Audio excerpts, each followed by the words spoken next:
things you see when you walk around Derby, it's absolutely stunning. The chateau, the rocks. It's an amazing, amazing little village in the heart of the Ardennes. But I'm here to talk to you about whiskey, and the whiskey that I'll try today is something special indeed, because this is a Kilchoman. Now, I've had my fair share of Kilchoman, and those that disappoint are few and far between.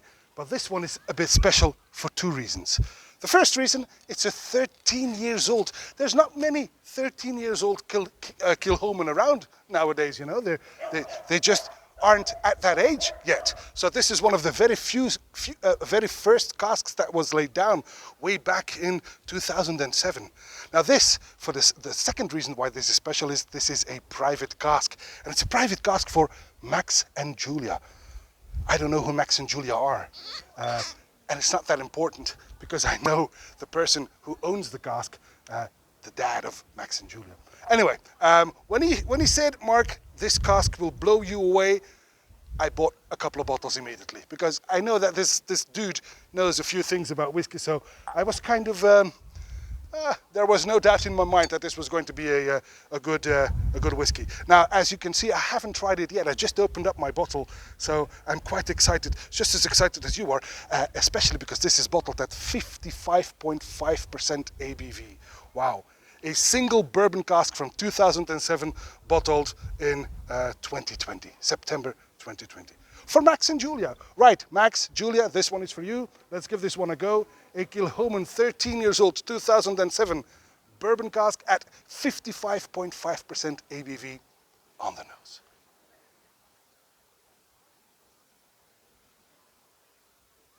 Oh, it's nicely bright.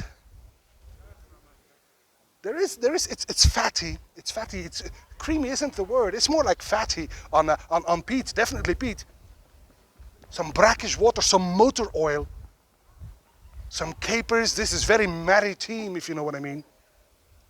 And underneath there is this layer of raw barley, but also a hint of Play-Doh, which is quite funny. And that is upholstered with some vanilla, some sunflower oil maybe, and a lot of hay. Wow, this is Islay Pur Sang, but with that typical Kilchoman DNA. I love it. Right, on the palate.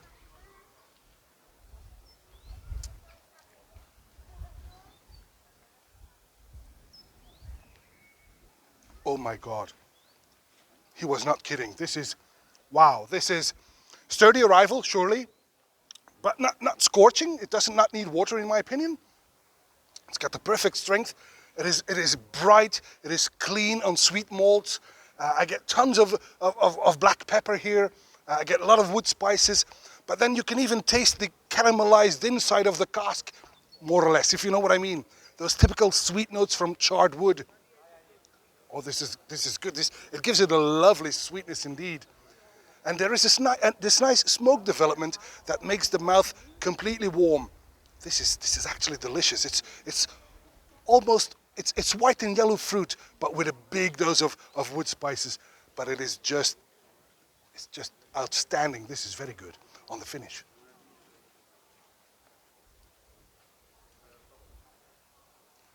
The finish is very long, slightly drying, and again it reminds me of sunflower oil with some vanilla in the mix, if that makes sense.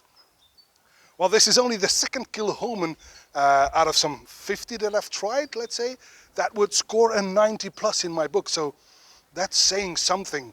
And I'm known for being somewhat stingy with my scores, so this would score a 90. That's a belter. That's a Max and Julia, you lucky birds. You have a fantastic single cask put in your name by your dad. So well done. Beautiful, beautiful Kilchoman from the beautiful, beautiful historic city of Derby in the Belgian Ardennes. And that's all for this Whisky Rambling, and I hope to see you at one of Mark's Whisky Ramblings real soon. And until then, may the malt be with you. Bye bye.